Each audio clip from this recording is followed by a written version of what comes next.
سیدنا صدیق اکبر رضی اللہ تعالیٰ عنہ کے زمانے میں ان کے دور حکومت میں ایک شخص آیا، آپ کے پاس آیا، کہنے لگا حضور میں ملک شام سے آیا ہوں۔ انہوں نے فرمایا کس لیے آئے ہو؟ کہنے لگا حضور میں ملک شام سے آیا ہوں، میرے سر پہ بڑا قرضہ چڑھ گیا ہے۔ حضور آپ زمانے کے امیر ہیں اور اللہ پاک نے آپ کو نوازا بھی بہت زیادہ ہے۔ حضور میرے سر پہ بڑا قرضہ چڑھ گیا ہے، میرے کاروبار میں بڑا نقصان ہو گیا ہے۔ حضور میں اس لیے آیا ہوں تاکہ آپ میری مدد کریں۔ حضرت ابوبکر صدیق نے اس کی یہ بات سنی اور ہاتھ سے پکڑ کے اس کو اپنے گھر کی طرف لے آئے۔ گھر کا دروازہ ٹھیک ٹھاک تھا۔ جب گھر کے اندر داخل ہوئے تو دیکھا گھر کے اندر بیٹھنے کے لیے چارپائی بھی نہیں ہے، کھجور کی چٹائیاں ہیں، اس پر بیٹھ گئے اور وہ چٹائی بھی جگہ جگہ سے پھٹی ہوئی تھی۔ حضرت ابوبکر صدیق نے اس شخص کو کہا کہ 3 دن ہو گئے ہیں میں نے اناج کا دانہ تک نہیں کھایا ہے۔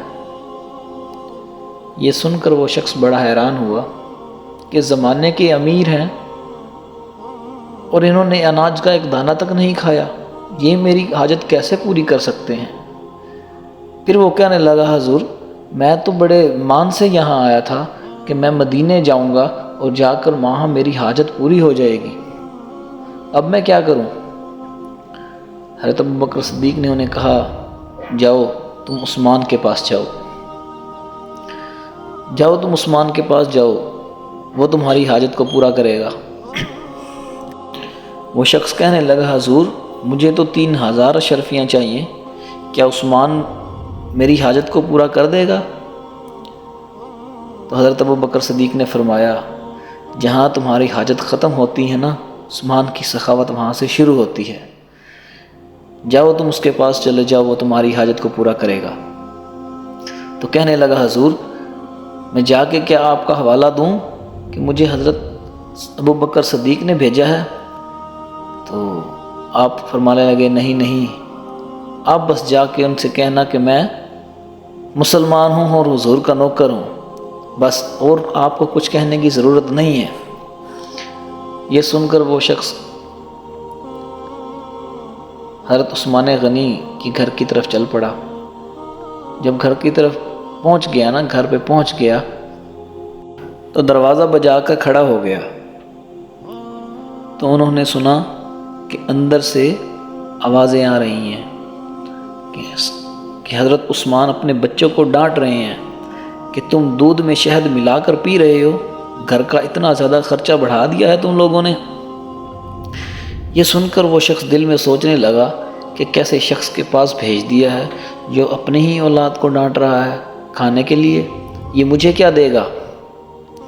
کچھ دیر انتظار کے بعد حضرت عثمان رضی اللہ تعالیٰ عنہ باہر آئے۔